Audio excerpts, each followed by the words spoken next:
Yo, what's up, folks? This Impact, and I want to take this time to welcome you back to the Hurt Business 101. Let's get right into the video, man. Today's video, I want to discuss a fight that's going to be taking place in the junior welterweight division. That's 140 pounds on December the 9th in Vegas. And that fight is featuring Devin the Dream Haney versus Regis Prograis. Let's get right into this video, man. This is a really good fight.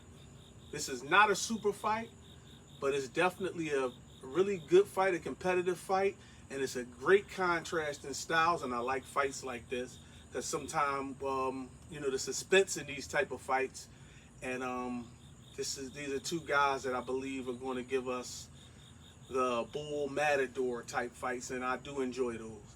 Let's go. First, I want to talk about Devin Haney.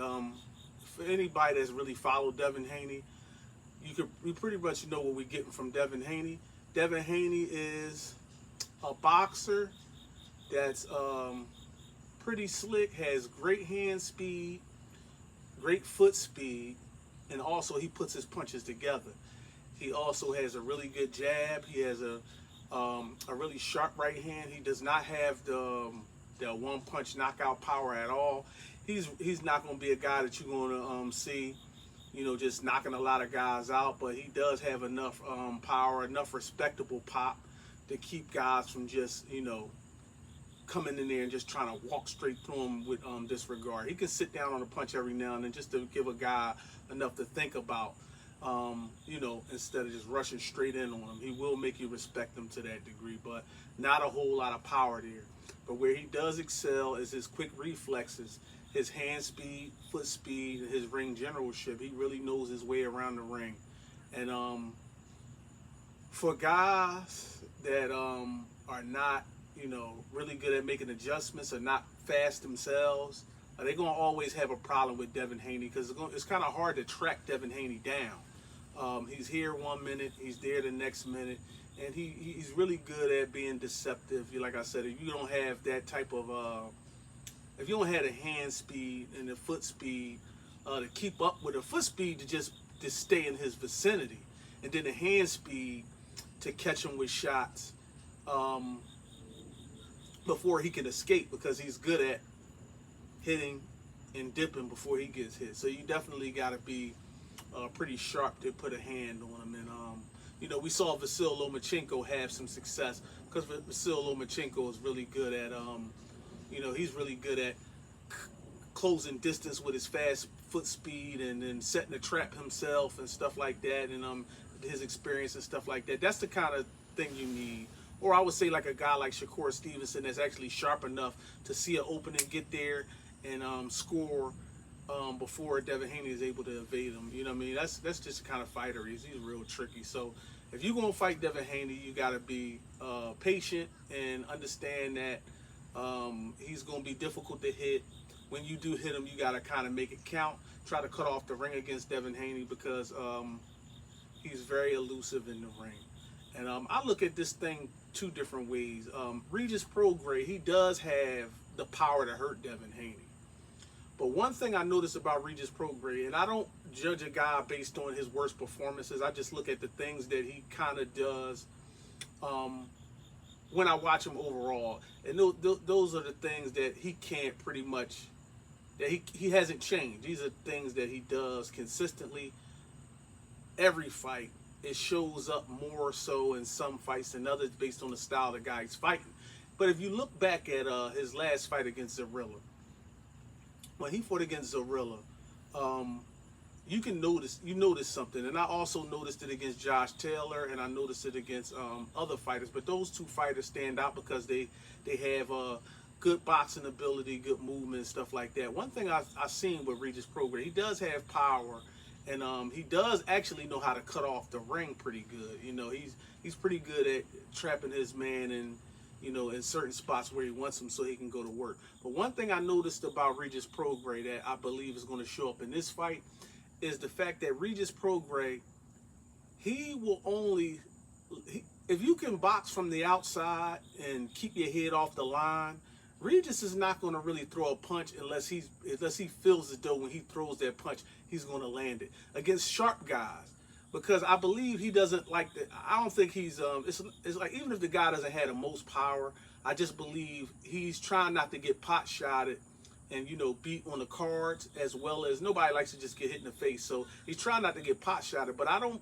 He doesn't seem to like to let his hands go unless he's absolutely sure that what he's throwing is going to land, or if he believes that his punch is going to land. Somebody can set traps for him and things like that. But I noticed that he won't kind of throw shots where he anticipates his opponent will be. He's only going to throw it when he believes he can absolutely hit him. He won't throw to a spot, almost like a really good quarterback that could actually throw it to where the receiver is going to be versus the guy that waits for the receiver to spring completely open and then he'll throw. And sometimes, like, those passes are too late. His punches arrive too late, if you can understand what I'm saying, because he's not leading he's not throwing where he believes the fighter will be. Like, it's almost like he doesn't want to waste anything. And against these real good boxers and guys with good movement and good head movement that stay off the line, you kind of have to have some anticipation to you. Throw some decoy shots to try to put a shot in a place where you think the guy's going to be based off your feints and your decoys that you've been throwing. He doesn't really do that. And that came back to bite him against Josh Taylor, and then it came back to bite him against Zarilla. And if you look at Zarilla's fight against Barboza, you would think like, styles make fights. But if you even watch that, Barboza is the kind of guy, he had more success against Zarilla than Prograis had. Now, that doesn't mean that Prograis couldn't beat Barboza just because, that doesn't mean it. But when you look at the way Barboza fight, Barboza will let his hands go.